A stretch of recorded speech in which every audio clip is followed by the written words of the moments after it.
దినములనే నీ బాల్య దినములను సృష్టికర్త స్మరణ జరగాలి. తర్వాత బాలుడు నడవలసిన త్రోవను ఎప్పుడు నేర్పాలి?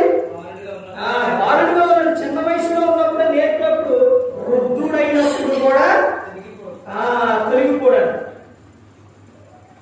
యేసుక్రీస్తు ప్రభువారు ఆయన చిన్న వయసులో నుంచే లోకాగా రాసిన సువార్త 2వ అధ్యాయం 50వ వచనం నుంచి చూస్తే తల్లిదండ్రులు యేసుక్రీస్తు ప్రభువారు లోబడి ఉన్నారు. అలా ఉన్న ఆయన యేసు జ్ఞానవంతును, వయసునందును, దేవుని దయందును, మనుషుడి దయందును వర్ధిల్చుండెను. సమయాలు గారు కూడా ఇలా ప్రతి ఒక్కరూ కూడా అలా వర్ధిల్లారు అంటే, ప్రార్థనలోని దేవుని పట్ల భయభక్తులు కలిగేలా ఉన్నారు అంటే వారికి చిన్న వయసులో నుంచి ఏమైపోయారు? ప్రార్థన. తల్లి నేర్చుకోవాలట, తల్లి జాగ్రత్తలు తీసుకోవాలి. ఎలాంటి జాగ్రత్తలు తీసుకోవాలంటే, ఎందుకు తీసుకోవాలి అని అంటే చెబుతున్నారు యోహాను గారు రాసిన సువార్త 5వ అధ్యాయం 19వ వచనంలో, కాబట్టి యేసు వారికి ఇట్లని ప్రత్యుత్తరం ఇచ్చారు. ఏమనండి? కాబట్టి తండ్రి ఏది చేయునో కుమారుని చూసిన అదే గాని తనంతట తాను ఏది కూడా చేయు.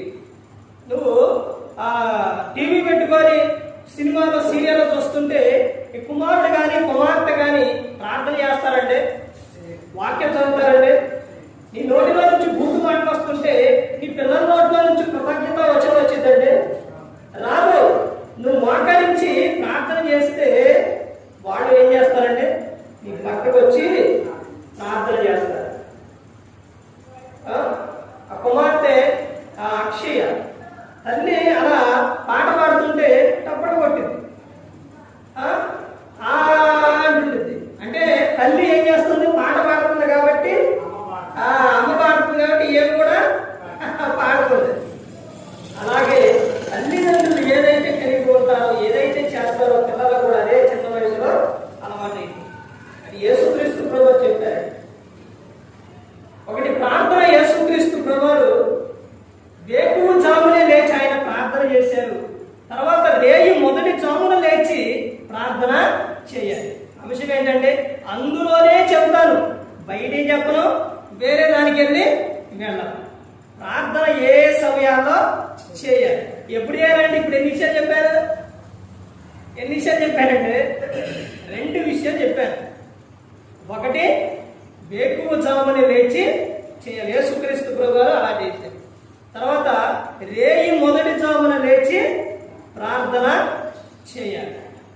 ప్రార్థనలో చాలా సమయాల్లో ప్రార్థన చేయాలంటే వేకువ జామున చేయాలి, తర్వాత రేయి మొదటి జామున చేయాలి, ఉదయకాలంలో చేయాలి, తర్వాత మధ్యాహ్నం సమయంలో ప్రార్థన చేయాలి, రాత్రి వేళ ప్రార్థన చేయాలి, ఎల్లప్పుడూ ప్రార్థన చేయాలి. ప్రార్థనే క్రైస్తవునికి ఆయుధం. ఆ ప్రార్థన ఎప్పుడు కూడా క్రైస్తవులు మర్చిపోయే విధంగా ఉండకూడదు. దేవునితో ఎల్లప్పుడూ కూడా మాట్లాడుతున్నప్పుడు, నువ్వు భూమి మీద ఫలించి అభివృద్ధి చెందుతావు. ఆయనతో సహవాసం కలిగి ఉన్నప్పుడు నీకు సమాధానం ఉంటుంది, ధైర్యం ఉంటుంది, ఆనందం ఉంటుంది. అలాగే లోకం ఇచ్చిన పరలోకానికి చేరుతుంది. అందుకే యేసుక్రీస్తు ప్రభువు ఈ లోకానికి వచ్చి మనందరి కోసం శివుడు ఆయన ప్రాణాన్ని పెట్టారు. ఆయనే చూపించారండి ప్రార్థన గురించి. ప్రతి ఒక్కరి కూడా ఆయనే మనకు చూపించారు. ఆ మార్గంలోని ప్రతి ఒక్కరు కూడా నడవాలి.